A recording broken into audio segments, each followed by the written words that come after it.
Buying a starter home looks a hell of a lot different today than it did just 10 years ago. The average home price in Toronto today is $1.196 million. So let's just say it's $1.2 million. And a mere 10 years ago, it was $522,000. The average home price in Toronto has increased $674,000 in 10 years. Let's take a look at the most and least affordable big cities in Canada. My name is Macallum, and if you want to be learning about the Toronto and Canadian real estate markets, then you are in the right place. I run a real estate team here in the city of Toronto, and we specialize in residential resale. And we're on the ground level every single day helping our clients buy and sell real estate.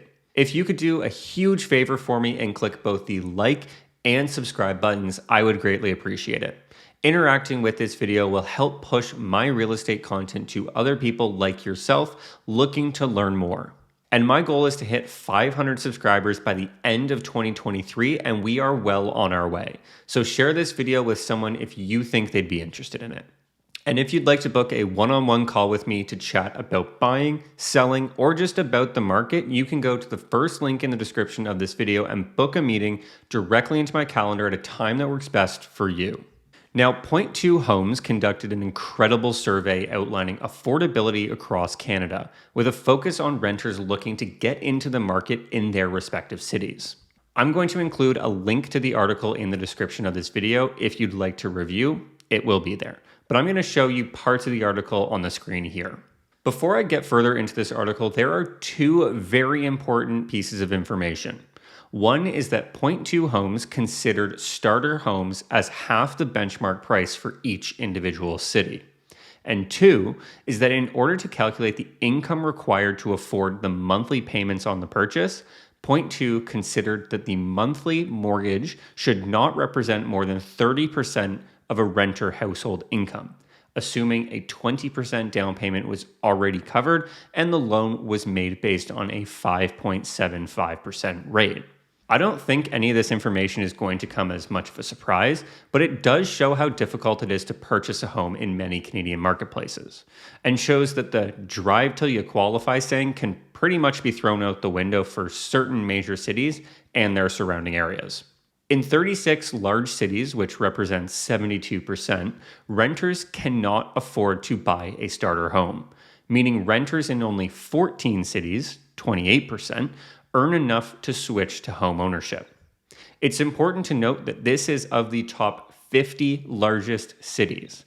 And there are, of course, more than 14 cities in Canada which provide tenants more opportunity to switch to home ownership.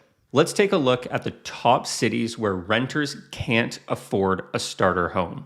Richmond Hill tops the list in Canada, with the average renter household income being $70,422, and the income required to buy a starter home being $169,000. This means that renters in Richmond Hill who want to purchase a starter home in Richmond Hill make 59% less than the required income.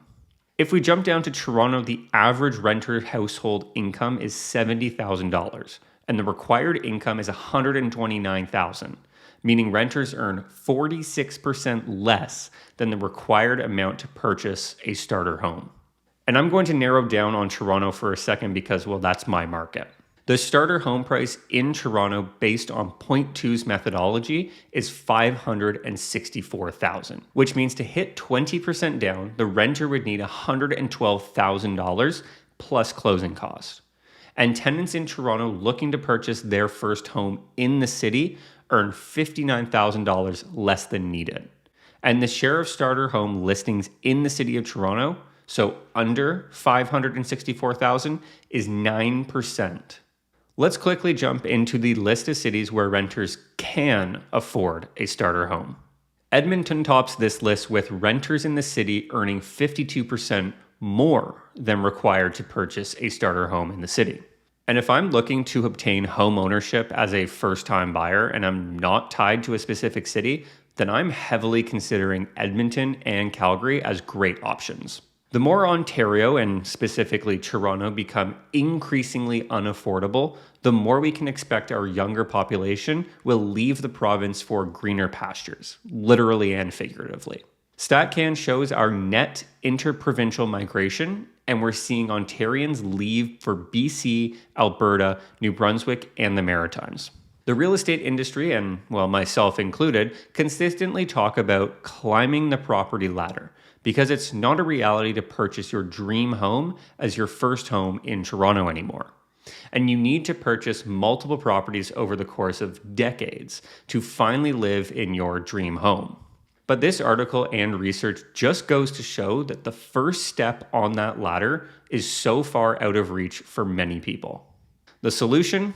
Gifted down payments and ongoing financial assistance from family.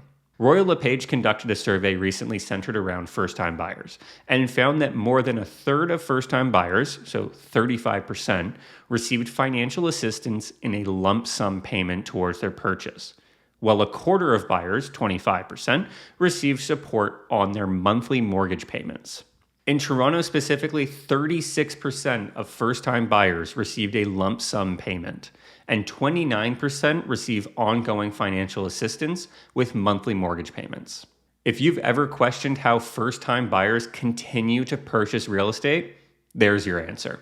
Do you think Ontario will continue to see net outmigration over the next decade? And have you personally seen friends or family move provinces because of real estate prices? Let me know in the comments below.